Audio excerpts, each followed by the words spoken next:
Bonjour, j'espère que vous allez bien. Alors du coup, j'ai allumé ma caméra pour dire quelques mots, du moins ce que je pense. Peut-être pas ce que je pense, oui ce que je pense, et puis dire quelques mots aussi par rapport à ce que dit la loi sur la grosse opération d'expropriation pour cause d'utilité publique qui est actuellement en cours au niveau de Libreville. C'est un sujet assez délicat parce que il est quasiment impossible de prendre position parce que d'un côté, le visage de Libreville est désespérant, surtout pour nous qui vivons dans la diaspora. Quand on arrive à Libreville, on est un peu triste de voir que des années après, le visage de Libreville n'évolue pas, ne s'améliore pas. Au contraire, même, Libreville se dégrade. Libreville se dégrade. À un moment donné, on ne peut pas faire du neuf avec du vieux. On ne peut pas faire du neuf avec du vieux. À un moment donné, on est obligé de casser. C'est un sujet délicat parce qu'en cassant, on détruit aussi les investissements des compatriotes. Donc c'est triste d'en arriver là, c'est vraiment triste. Donc c'est en cela que je dis que c'est vraiment très très délicat de prendre position et de dire que c'est bon ce que les autorités font, ou d'un autre côté de dire que c'est bon ce que enfin l'attitude des compatriotes face à ce qui se passe. Donc c'est vraiment très délicat.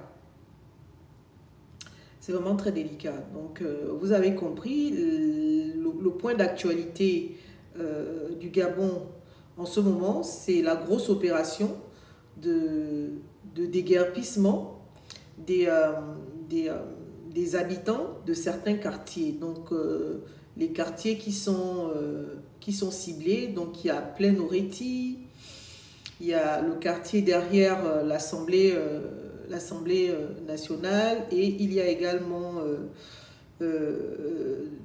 le bas des Guégués. Il y a Kalikak, le bas des Guégués, d'après ce que j'ai compris, le Kalikak, le bas des Guégués, derrière l'Assemblée nationale, et Plaine Oreti.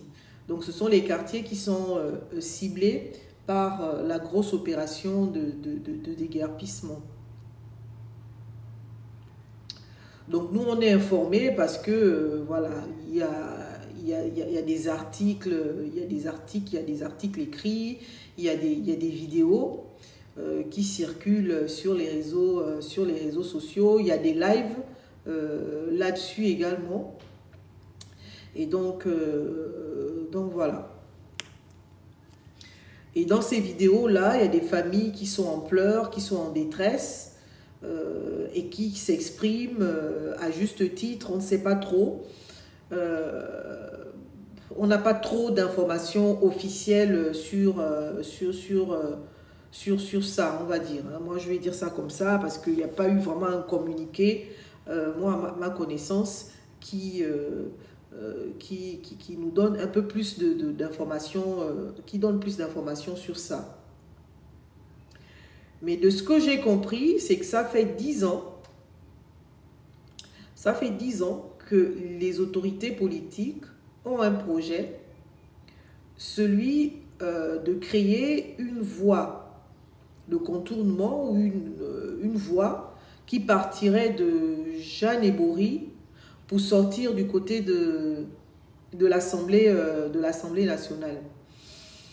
Et ce projet-là prévoit également d'assainir tous les bassins, le bassin versant du secteur, sur lequel plusieurs Gabonais ont investi. La question du déguerpissement, l'opération de déguerpissement, pose vraiment de nombreuses questions, de nombreuses problématiques, notamment celle relative à l'urbanisation, le plan cadastral de Libreville. Le plan cadastral de Libreville, l'urbanisation de Libreville, l'octroi des titres fonciers par l'ANUTTC. Au Gabon, quand on veut investir, on trouve un terrain. Est-ce que c'est un terrain constructible? On ne se pose pas la question. Je parle pour moi aussi. Hein. Est-ce que c'est un terrain constructible? On ne se pose pas la question. Est-ce qu'on est dans une zone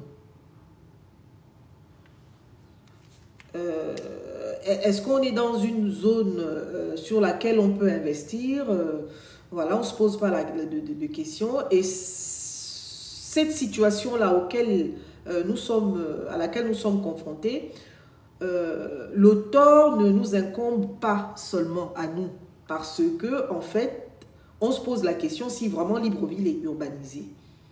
Est-ce qu'il y a vraiment un plan d'urbanisation au niveau de Libreville? En fait, je ne peux même pas répondre par l'affirmative, je ne peux même pas répondre par la négative, parce que moi, personnellement, je ne sais pas.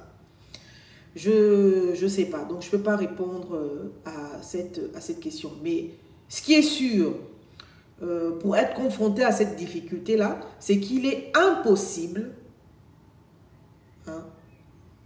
d'avoir un titre foncier, c'est peut-être exagéré de le dire, d'avoir un titre foncier à partir du moment où on a un terrain. Je peux le dire parce que moi-même, je suis confrontée à ça. Ça fait quasiment 10 ans que j'essaye d'avoir un titre foncier sur une parcelle au niveau de Libreville. Impossible. Je suis toujours au stade 1 ou 2, à peu près. Ça fait 10 ans.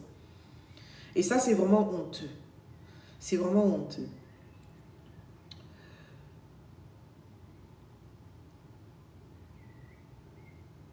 Je pense qu'il est temps, peut-être temps de faire quelque chose pour que Libreville ait un autre, du moins même toutes les villes au niveau du Gabon, offrent un autre visage. Moi, c'est mon point de vue. C'est mon point de vue. Après, je disais à l'entame de mes propos que c'est vraiment difficile de prendre position et de dire que les autorités ont tort de faire ce qu'elles font et les compatriotes ont tort de se plaindre. Parce que je sais très bien que du côté des compatriotes, il y en a qui se plaignent du fait qu'ils n'ont pas été indemnisés. La question de l'expropriation pour ces compatriotes-là, en réalité, ne se pose pas. C'est plus au niveau de l'indemnisation que la question se pose. On va parler de ça. On va parler de ça lorsque j'aborderai la partie juridique. C'est difficile. Donc, il ne faut vraiment pas aborder ce sujet-là avec des émotions. Parce que Libreville a besoin d'offrir un autre visage. Hein?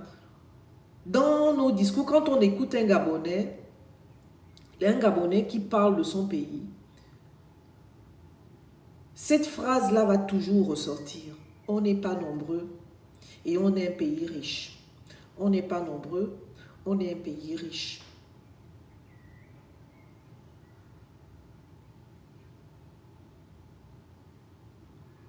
Un des critères, il y en a plusieurs d'autres, c'est le niveau de vie, etc. Un des critères qui fait dire qu'un pays est riche, c'est la beauté des villes. la beauté en dehors du paysage naturel, les arbres, etc. Mais c'est le côté architectural aussi qui fait dire qu'une ville ou qu'un pays, qu'on a en face de nous un beau pays. Ça fait vraiment très plaisir. Moi, j'ai été en Côte d'Ivoire, j'ai été au Sénégal, pour ne parler que de ces deux pays africains. Mais même la Guinée équatoriale à côté, moi j'ai juste été à la frontière, en Guinée équatoriale. Mais le Sénégal, j'y ai vécu pendant 4 ans. La Côte d'Ivoire, j'ai résidé pendant 1 an.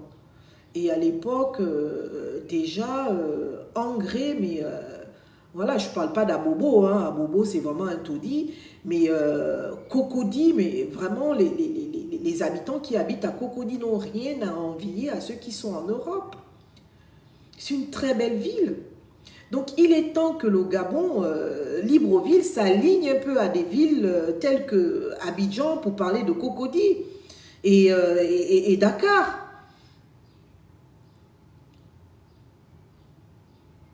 Et comme on ne fait pas du neuf avec du vieux, si on veut garder Libreville, hein, Libreville qui est en bordure de mer, etc., l'océan Atlantique, à un moment donné, il va falloir qu'on accepte de casser certains quartiers. Il va falloir qu'on accepte cela, quoi, en fait.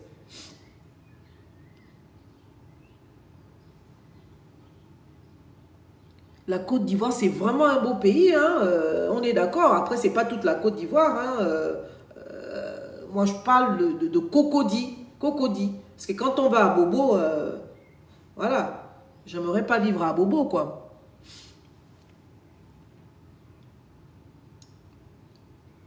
Donc, pour moi, il est temps que Libreville offre un autre visage, avec des routes praticables, avec des routes dignes de ce nom.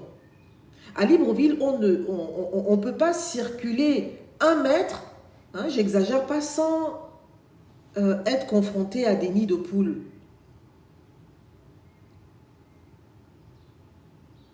Donc, il faut qu'on accepte ce qui arrive là, en fait. Il faudrait qu'on accepte ça.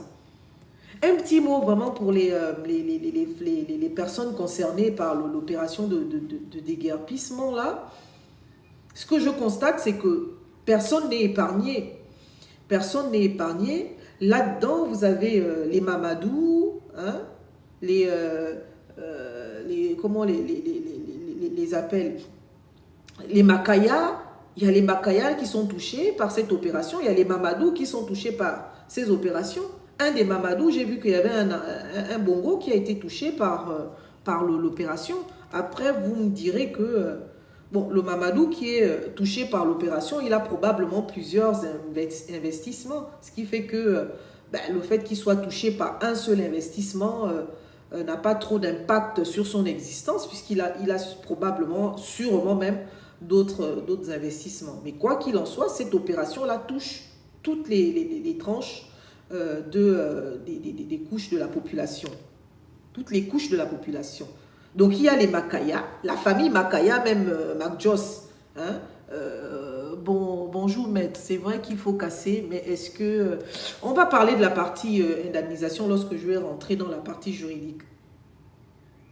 Donc, ce que je suis en train de dire, c'est que tout le monde est touché par cette opération-là. Les Mamadou, les Makaya. J'ai cité un Mamadou. Les Makaya, dont le Makaya, Makai Mambou, lui-même, il est touché là-dedans aussi, puisqu'il...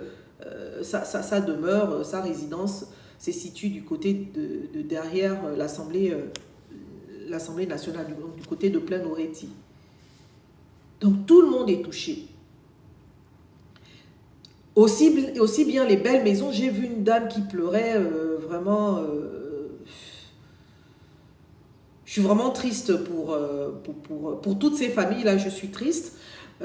J'ai vu une dame qui pleurait parce que vraiment c'était une très belle maison, une très belle bâtisse. Elle était toute en larmes. Vraiment, je compatis.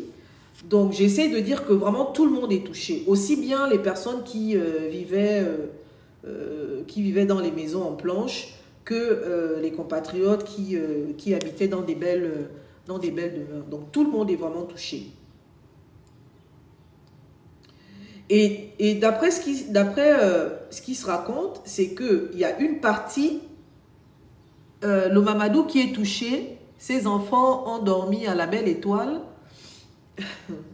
Esther Bozrop, j'ai parlé de ça, j'ai dit, le Mamadou qui est touché, sûrement, il est touché par un seul de ses investissements. Lui, ce que je vais dire par là, c'est que tout le monde est concerné par l'opération. Beaucoup de personnes ont été concernées par l'opération. Il n'y a pas que les Makaya qui ont été touchés. Il y a un des Mamadou, il y a un Mamadou qui a été touché.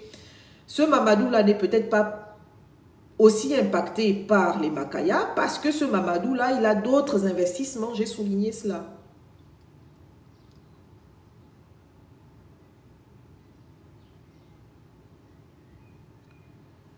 Donc, c'est vraiment triste ce qui arrive aux compatriotes. Donc, j'étais en train d'embrayer sur le fait qu'il se raconte que beaucoup d'entre ces personnes-là, ces compatriotes, avaient été indemnisés. C'est vrai, c'est pas vrai. On n'a pas d'informations là-dessus. Donc, du coup, il est même difficile d'apporter de faire une analyse au risque d'être dans des accusations. Au risque d'être dans des accusations. Donc, on ne sait pas. On ne sait pas vraiment ce qui se passe. Et il se dit aussi que la sortie du ministre de l'Habitat dans son intervention a laissé entendre que ces populations-là avaient été sensibilisées. Hein, et beaucoup de leurs demeures étaient déjà concernées par la démolition. Parce qu'au niveau du Gabon, quand une maison, moi j'ai habité dans les Akébé, à Kébé, j'ai habité pendant 4 ans de ma vie, mais il y avait des maisons en planche où on pouvait voir qu'il y avait des croix qui indiquaient que c'était des maisons à démolir.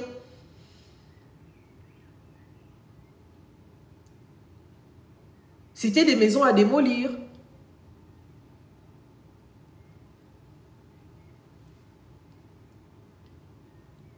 Donc ces personnes-là avaient probablement connaissance du fait que leur maison, tôt ou tard, allait faire l'objet de démolition. On ne sait pas.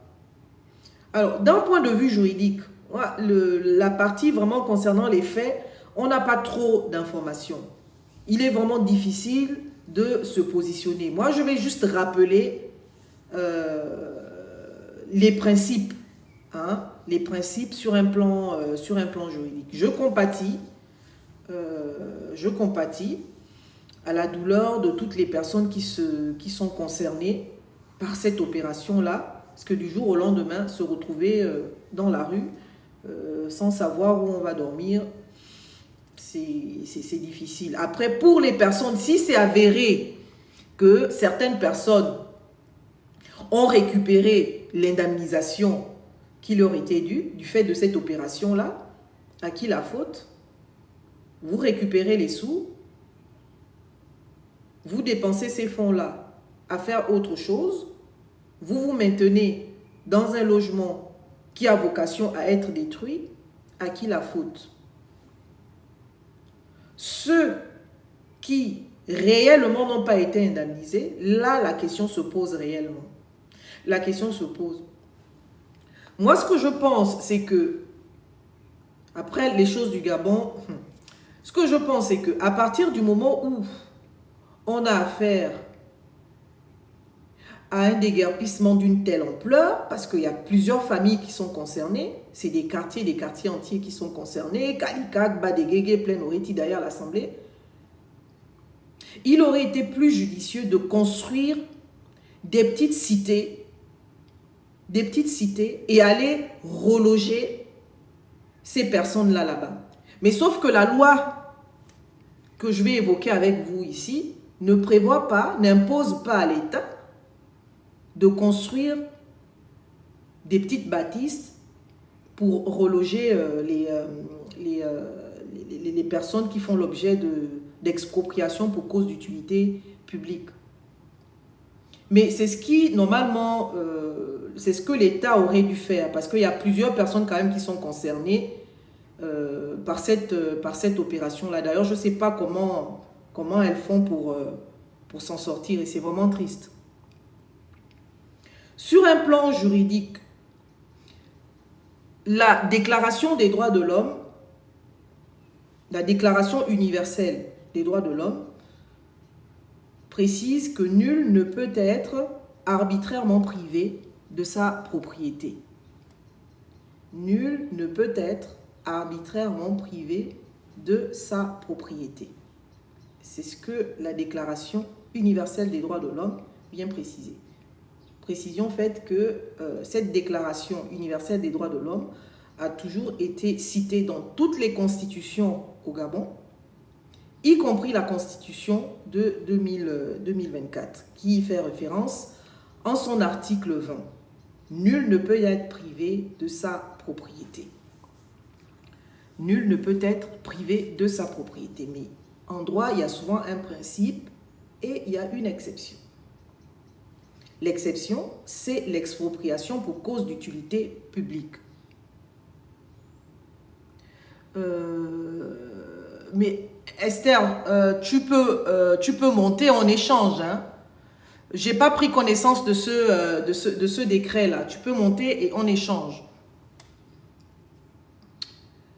Je disais qu'en droit, il y a des principes, il y a un principe, et à un principe, il y a une exception.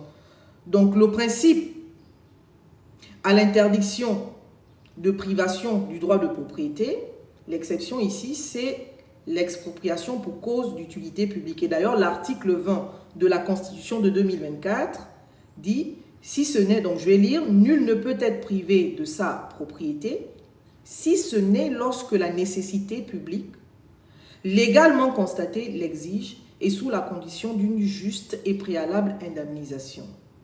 Donc ça, c'est ce que la loi vient nous dire, étant précisé que les expropriations auxquelles sont confrontés les compatriotes ne sont pas celles qui sont régies par la nouvelle constitution, hein, parce que c'est une procédure qui avait été initiée, si les choses ont été faites dans les règles de l'art, c'est une procédure logiquement qui a été initiée sous l'ancienne constitution. Parce que là, on est dans la phase d'exécution.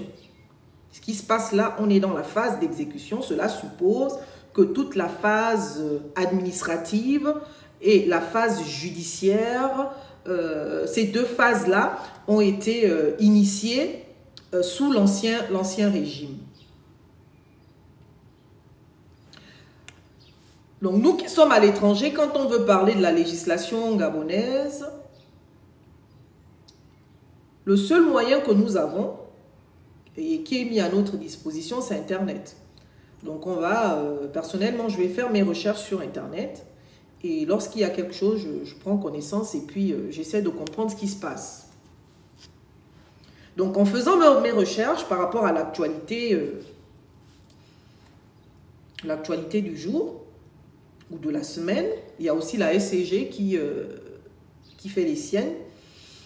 Je suis tombée sur la loi numéro 06, je ne sais pas Esther, je ne sais pas si tu as vu cette loi-là, la loi numéro 6/61 du 10 mai 1969. Cette loi-là a été modifiée par l'ordonnance numéro 7/65 du 23 février 1965 et par l'ordonnance numéro 2/76 du 6 janvier 1976. Donc cette loi nous donne la procédure qui doit être engagée pour pouvoir mettre en œuvre l'expropriation pour cause d'utilité publique. Donc, par expropriation, comment dire, on exproprie pour cause d'utilité publique. C'est l'administration qui a cette prérogative-là.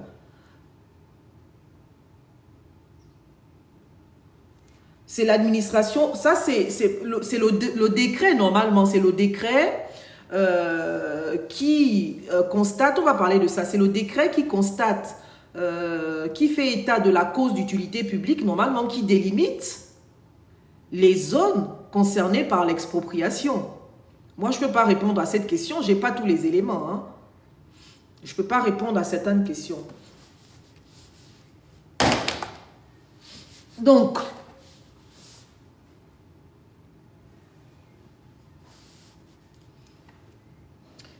l'expropriation pour cause d'utilité publique.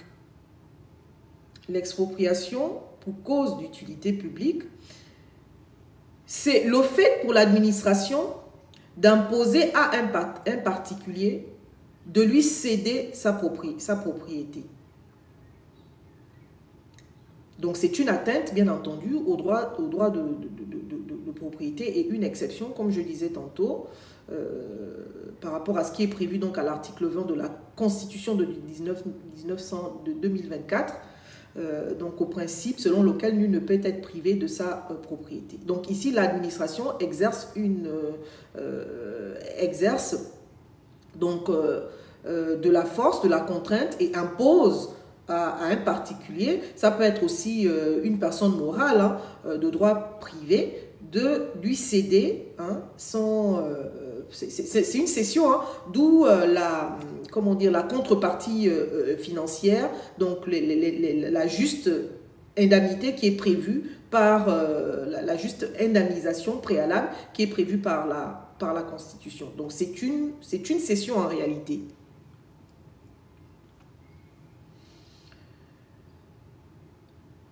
Donc ça, c'est ce qu'on peut entendre par expropriation pour cause d'utilité publique. Et cette expropriation n'est possible que pour cause d'utilité publique. Donc l'intérêt public va être prédominant par rapport à l'intérêt privé. Parce que les routes ou la route qui va être créée hein, sur la partie qui a été qui fait l'objet d'expropriation, les personnes qui ont été, comment dire, expulsées ont vocation à être des usagers de ces investissements-là. Donc, pour exproprier pour cause d'utilité publique, il faut vraiment qu'il y ait une cause d'utilité publique.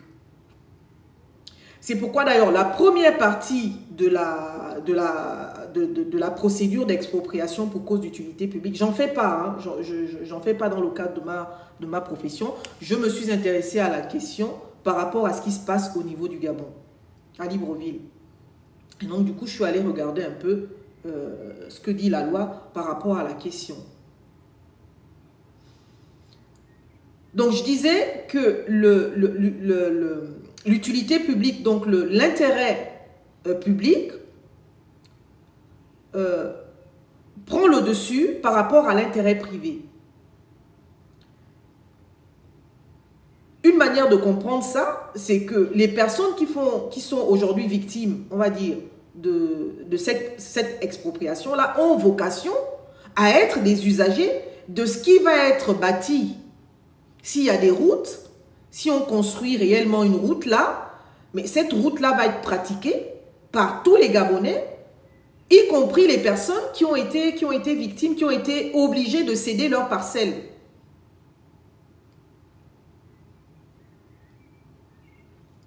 Donc, dans la première étape de la procédure, il y a que les autorités doivent donc prendre un décret déterminant donc la cause d'utilité publique, en fait, sur l'utilité publique du projet. Et donc, la première étape judiciaire, pour les personnes concernées par l'expropriation, c'est d'attaquer, c'était d'attaquer en fait ce décret-là. Donc, nous, on n'est plus là, on est dans la phase d'exécution. Je suppose, les choses ont été faites dans les règles de l'art, il doit y avoir forcément un décret. Et le problème avec nous, c'est qu'on ne va pas souvent prendre connaissance des décrets qui sont publiés au journal officiel. Parce que tout ça, c'est enfermé dans un délai. On ne peut pas attaquer un décret à tout moment. Hein. Donc, il y a des délais. Et donc, devant le tribunal administratif, on peut former un recours pour excès de pouvoir ou encore pour dénoncer donc l'illégalité du contenu d'un décret. Donc ça, c'est la première étape. Donc il y a un décret. Donc si vous voulez, il y a une phase administrative et ensuite il y a une phase judiciaire et la troisième étape, c'est l'exécution. Donc la phase administrative commence par le fait que les autorités prennent un décret sur l'utilité publique d'un projet en cours. Et donc, c'est lorsque ce décret est publié, que les personnes concernées par ce décret-là d'utilité publique peuvent attaquer le décret devant le tribunal administratif. Ensuite, toujours dans la phase administrative, après le décret d'utilité publique, il y a la phase d'enquête. Il y a la phase d'enquête. Pendant la phase d'enquête, les personnes concernées par l'expropriation future sont normalement informées puisqu'elles vont être identifiées. Les parcelles vont être identifiées. Je pense à cette période-là sera également étudiée la question de l'indemnisation pendant cette période-là. Voilà. Donc, enquête préalable, détermination des parcelles à exproprier, recherche des titulaires des droits de propriété. Donc, à ce moment-là, à cette phase-là, les personnes concernées sont censées être informées de ce que l'administration envisage ou a un projet d'exproprier ou de mettre en œuvre l'expropriation pour cause d'utilité publique. Ce n'est pas au moment de l'exécution qu'on va venir crier, qu'on va venir, comment dire, revendiquer quoi que ce soit. C'est cette phase-là, normalement. C'est dans cette phase-là. Donc, passé la phase administrative, il y a une phase judiciaire qui intervient. Il y a une phase judiciaire. Ici, en France, le tribunal, comment dire ça? Les juridictions de droit commun ou les juridictions de droit privé et les juridictions de droit administratif ou de droit public ont leurs compétences. Donc, le juge de l'expropriation va être compétent pour déterminer le montant de l'indemnité.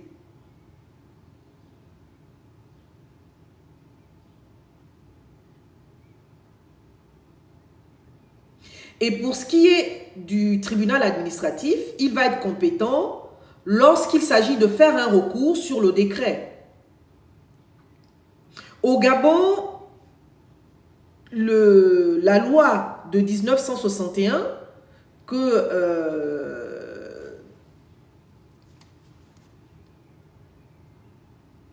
qui est sous mes yeux, hein, ne me permet pas vraiment de dire s'il y a vraiment une séparation entre ces deux ordres juridictionnels. Est-ce qu'il y a une partie qui relève du tribunal administratif? Est-ce qu'il y a une partie qui relève vraiment de la compétence du tribunal judiciaire? C'est pas clair, hein, c'est pas clairement défini. Après, il y a certains pays, comme certains pays maghrébins, là, je fais un peu du droit comparé, qui donnent toute la compétence, hein, de la procédure d'expropriation pour cause d'utilité publique au juge administratif, au tribunal administratif. Au Gabon, est-ce que c'est le cas? Je ne sais pas. Enfin, ça aurait été intéressant qu'il y ait un avocat qui exerce au Gabon, que cet avocat-là montent sur ce live-là pour venir nous édifier. Moi, je n'exerce pas au Gabon, donc je n'ai pas toutes les pratiques.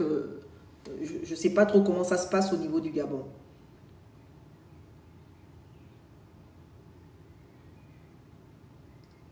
En tout état de cause, pour ce qui est de la fixation du montant de l'indemnisation, du montant de l'indemnité, cela peut se faire à l'amiable. Cela peut se faire à l'amiable entre les autorités, les autorités et la personne concernée par l'expropriation. C'est maintenant quand il y a quand il se retrouve dans l'impossibilité de trouver un accord que le tribunal sera saisi pour fixer le montant de l'indemnité.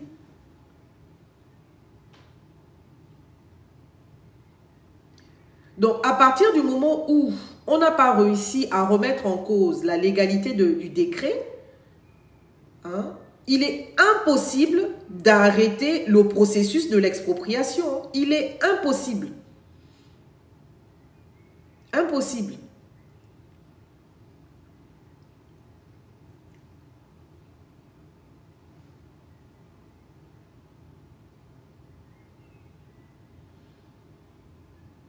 Par contre, il y a des voies de recours. Ici, on parle de cour de cassation.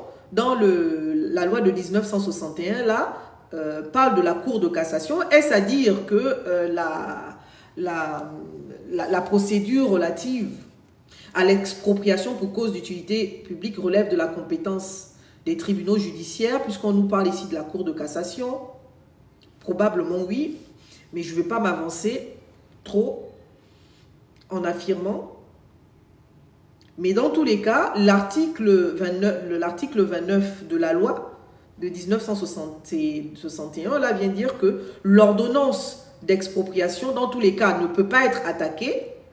La seule voie de recours qu'il y a, c'est devant la Cour de cassation.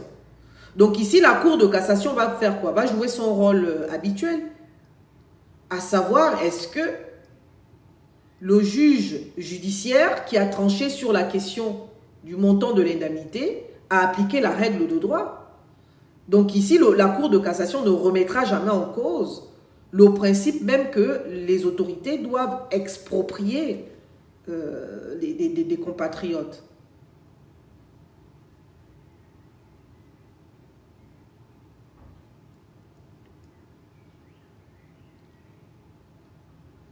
Donc ça, c'est au niveau procédural. Ce qu'il faut peut-être retenir, parce que les choses du Gabon, on est peut-être même appelé, aujourd'hui ce sont les autres, demain ce sera peut-être nous, je touche du bois, j'espère que je ne serai pas confronté à ça.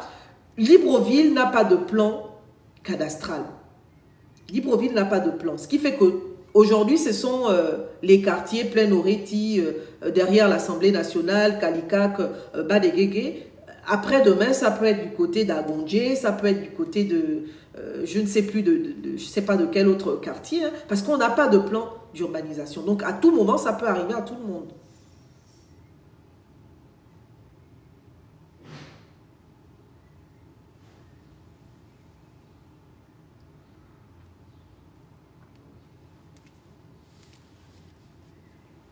Et ça, on ne sait même pas comment s'en sortir, parce que même le principe d'expropriation pour cause d'utilité publique ne touche pas que les personnes qui ne sont pas concernées par cette procédure-là, les personnes qui n'ont pas de titre foncier. Hein. Ce sont les personnes qui ont des titres fonciers qui, normalement, fait l'objet d'une expropriation, hein, pour cause d'utilité publique. Ceux qui n'ont pas de titre foncier, on ne peut pas parler d'expropriation. Puisqu'ils n'ont pas de titre foncier, voilà.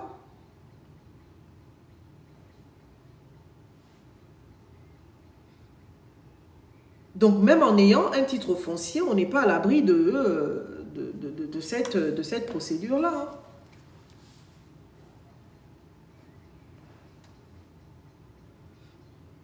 Et ce n'est pas en exerçant un bras de fer avec les autorités que vous aurez, que l'on aura gain de cause. Hein, parce que l'autorité hein, dispose de forces de l'ordre. On a vu hein, le dispositif qu'ils ont mis en place pour contraindre les compatriotes à déguerpir ou à déménager leurs meubles, etc. et à quitter les lieux. Donc le bras de fer ne sert à rien. Pour les personnes qui ont été indemnisées, moi ce que je peux dire, c'est que pour les personnes qui ont été indemnisées, que ces personnes-là soient honnêtes. Parce que vraiment, on a besoin d'avoir un autre pays. On a besoin d'avoir un pays construit. Que ces personnes-là soient honnêtes, hein, et qu'elles ne viennent pas se mêler aux personnes qui, malheureusement, n'ont pas été indemnisées. Donc, seules les personnes qui n'ont pas été indemnisées, ces personnes-là, l'État doit faire quelque chose parce que ce n'est pas normal. C'est pas normal.